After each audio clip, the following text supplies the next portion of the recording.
Good morning, card community. It's RJ back with another video. Let's get to it.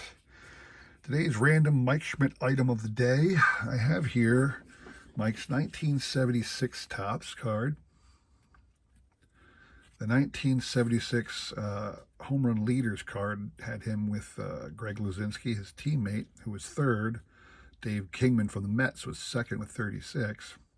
And then also the Phillies team card because he's in there and he's on the checklist in the back and all that. So you'd think that would be the only three cards that had to do with Mike Schmidt. Perhaps you could say I could get the overall set checklist, which was in there too.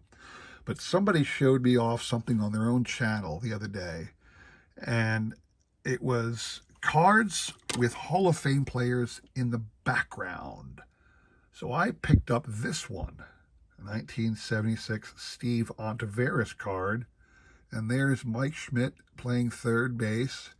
It looks like somebody hit a ball and is driving in Steve Antivirus. He's rounding third and headed home. At least that's what the picture looks like to me. And somebody showed off this exact card. I can't remember which YouTuber did it recently. And they had this. So I actually just went on to the tradingcarddatabase.com, put that up as one of the other cards. I've got thousands of cards up that I'm looking for, and an equally large number, certainly more, that I'm trying to get rid of. And somebody was able to get me this pretty quickly. So there you have it. Just a random Mike Schmidt item, and I might start doing that more with Mike Schmidt if there's other players out there that have Mike in the background, other cards of other players. So anyway, today's random baseball item of the day. Moving on with the box sets from Fleer. The 1988 Fleer Baseball's Exciting Stars, another set that they did in 87 and 88. You can see here the 88 checklist. And I will flip through them pretty quickly. Again, we're talking about the green stickers for 88.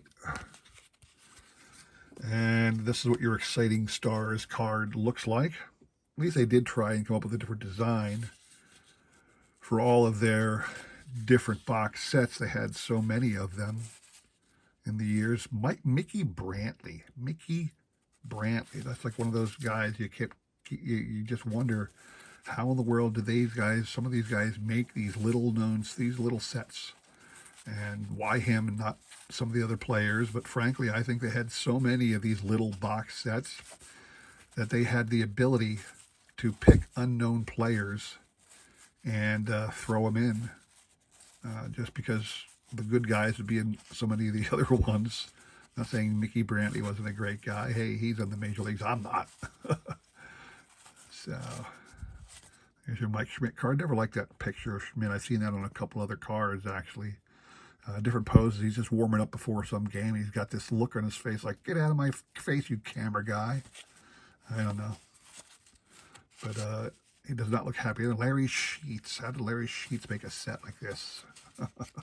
Exciting Stars. Last thing they look is exciting, you know what I'm saying? There you go. That is the Exciting Stars card set from 1988. We'll do another one of these little box sets tomorrow. Or I shouldn't say tomorrow, for my next video. I'll have another one. All right, today's trivia question. Again, baseball's starting up again soon, and they're probably playing some spring training games right now, for all I know. But we're doing World Series trivia, and today's prize is a 2019 Archives card, Topps Archives of David Ortiz, newly minted Hall of Famer, star for the Red Sox. So let's go with a Red Sox trivia question. And the question I have for you today is, when the whole Curse of the Bambino, if you're familiar with that, is when the Red Sox won 5 of the first 20 World Series. 5 of the first. And then they went through that long drought. They sold Babe Ruth, went into the tank, and didn't win again until 2004. But in the process, they had a number of other World Series, okay? I'll tell you the number. There were 4 times between victories in that long stretch of never winning the World Series that the Red Sox appeared in the World Series. In all 4 times, they went to a 7th game, but lost, okay? I want you to tell me all 4 years that they went to the seventh game of the World Series in that span between 1918 and 2004. What 4 years did they make it to the World Series but lose in the seventh game? And to which team in each year did they lose? And if you could email me the correct answer there, I will put you in the Sunday drawing to win this card from David Ortiz. You got to give me, you got 2 days to enter. You'll have today and tomorrow to actually answer that question. All right. So today I want to show off a unique baseball thing for me. I collect everything baseball. If you know me, I've shown off books, videos. I've shown off games. What I forgot to show off is some of the cool audio mixing things I have here. So I'm going to show off this one first. I lost the front cover to this CD. It was the Fantastic Phillies, and it's an audio. It was an album at one time, made into a CD later on. It's basically the history of the 1980 Phillies, a little biography history on a little CD. One thing I have the Ken Burns soundtrack from the baseball biography that you know, what everybody knows, the PBS special documentary Baseball. You know, great audio. A singer, not singer, but a musician named Terry Cashman. Show you his picture on the back. That's Terry Cashman there. Made some famous baseball songs. I think one of the most famous, I think, is Dan Fogelberg did Center Field. But Terry Cashman has several famous baseball songs, if you've heard them. A lot of the nickname songs. I don't want to say anymore. Talking Baseball is a great song. And he did Talking Baseball versions for every team at one time, because I know I got a version of just the Phillies Talking Baseball, which is kind of cool. Anyway, I have here this old Take Me Out to the Ball Game, which is a collection of audio of famous feats in baseball, famous happenings in the world of baseball from back in the day, and some interesting songs and interesting audio readings. You can hear a lot of the famous players of the game doing some audio. I have here a recording of the baseball centennial in 1913, when they opened up the building of the Hall of Fame. The radio recording that went out live that day, they kept an audio copy of that, and this is a lot of that audio on this CD, which was kind of cool. And then lastly, one of my favorites, and I actually have this one now in digital format.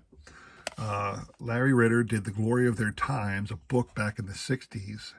And in order to do his book, he literally went around the nation tracking down old ball players, some of them very prolific names in the sport, and recorded their conversations and then wrote a book about it. But this contains 4 discs of his audio recordings. You can actually go to the Hall of Fame. You'd have to, get a pass or like a special permission to listen to them. But I think the Hall of Fame has the entire collection of Larry Ritter's audio recordings of his interviews with those players, every second of it. And this is just a snippet of that. So that's a small collection of audio CDs that I have highlighting the sport of baseball. So I just wanted to show that off to y'all. Hope you enjoyed that. Don't forget the trivia question. Named for me the 4 different years. What 4 years did the Boston Red Sox take the World Series to 7th game but lose? And in each instance, to which team did they lose? Again, I'll repeat the question in the email below, along with my email. You have today and tomorrow to shoot out the correct answer to me, all right? And then on Sunday, I'll do the random picking, and we'll send out that card, all right? My thing twisted, sorry about that. So, hope you appreciated that. Thanks for stopping by. Please consider liking, subscribing, commenting, and all that jazz. Please help support other members of this fine card community. We'll see if I can make it to the National anymore, but that's a sad story for another time. So anyway, hope to see you all again. Take care.